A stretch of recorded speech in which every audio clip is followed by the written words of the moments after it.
Welcome to Mediocre Gaming, and today we're playing Aliens Fireteam Elite. Well, good morning, good afternoon, and good evening. I'm Zarella. Let's get to it. So today we're advancing. But before we get to that, if you like this video, give it a thumbs up, smash that subscribe button, and ring that bell to be notified of all future episodes as soon as they go live. So let's get into it.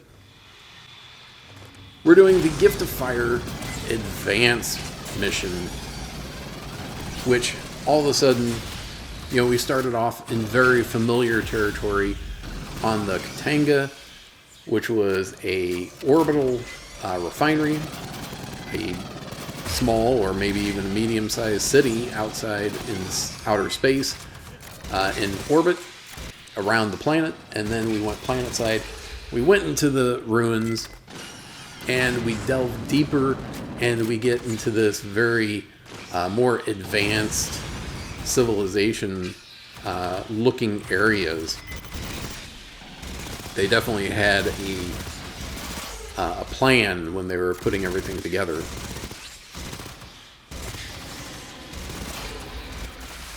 So as we're doing the levels, we're getting a little bit more information about what's going on, and then of course finding any intel will even further the information that we have.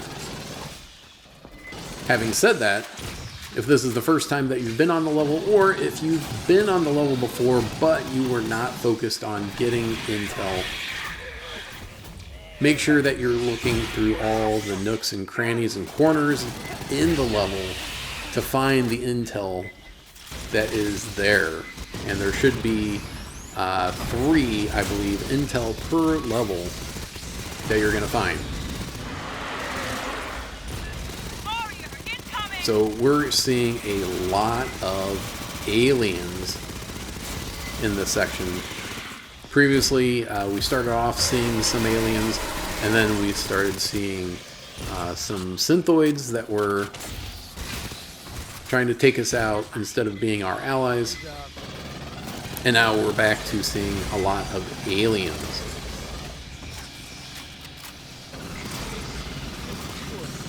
So we're trying to, stay alive and do our mission objectives while we're going through and taking out the hordes of enemies that are coming at us. One of the things that marks out the aliens is that they're just going to be throwing out waves and waves of them, just like cannon fodder, in order to try and take you out.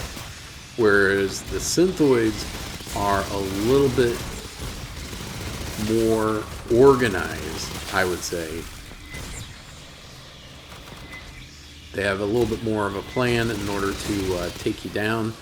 But the synthoids, although you don't see as many of them, they are harder to take down. They're a little bit more armored than the aliens, which the aliens are armored. So instead of taking a couple of bullets, synthoids are going to take quite a few more.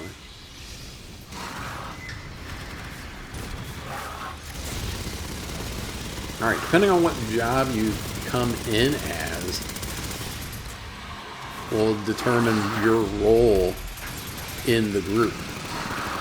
You can play with up to 3 people, so you plus 2 other people. And there is matchmaking, so you can play with randoms if you so desire, or with your friends. And there's also AI. So if there's only 2 people, or even just you can go through the level with 3 individuals. But just know that the AI, although they're competent shooters, they're not really good for much else. And on higher levels of difficulty, they are less and less useful.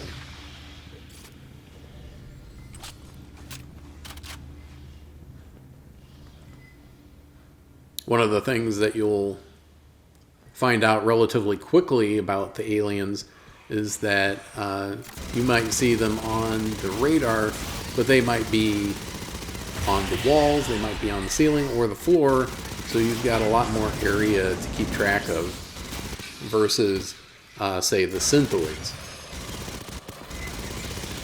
Now, some of the special units of the aliens are more likely to be on the floor.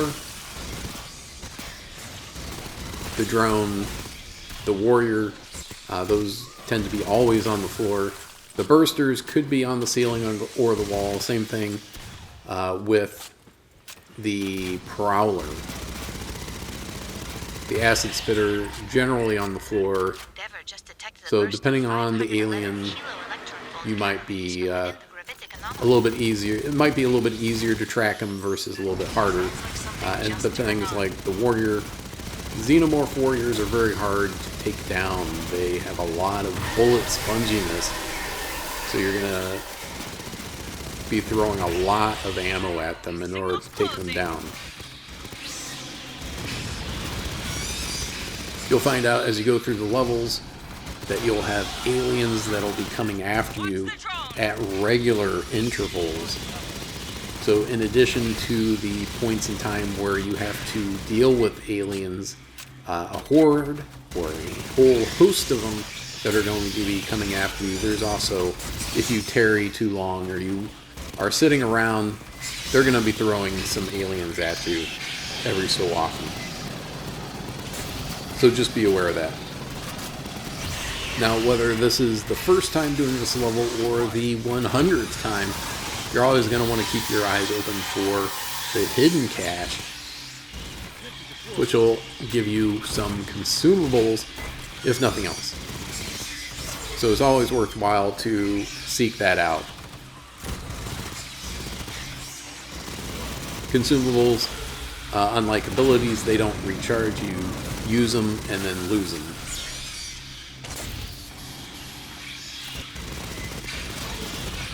Going through, we're at the last push. You can always tell when you're at the last push because there's just waves upon waves upon waves of enemies that are going to be coming after you, where you have to either protect an area, or it's better to be in a certain area because you don't have the spawns in the area. But a lot of times those are also some of the more vulnerable positions because they're easier to be attacked from multiple angles. And that's it.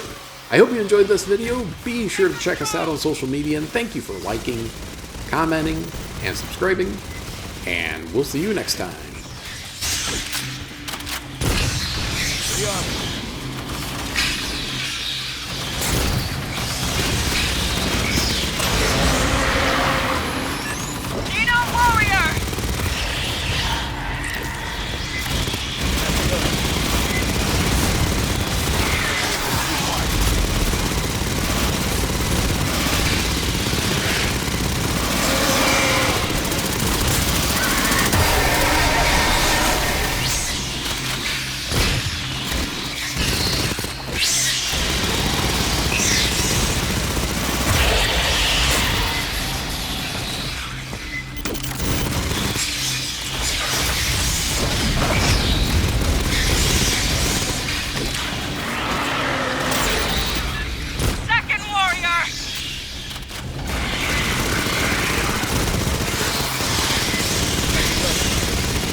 Bypassing damage.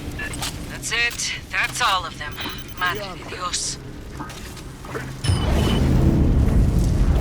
That's a big-ass door.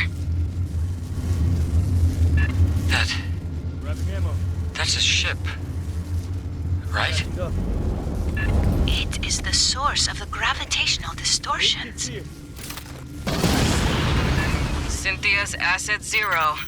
That's where we're headed, fire team.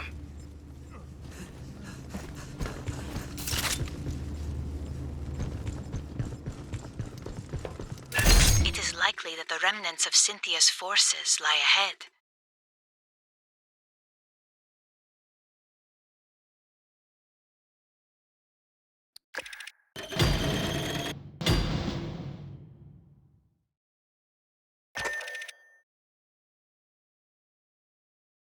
PlayStation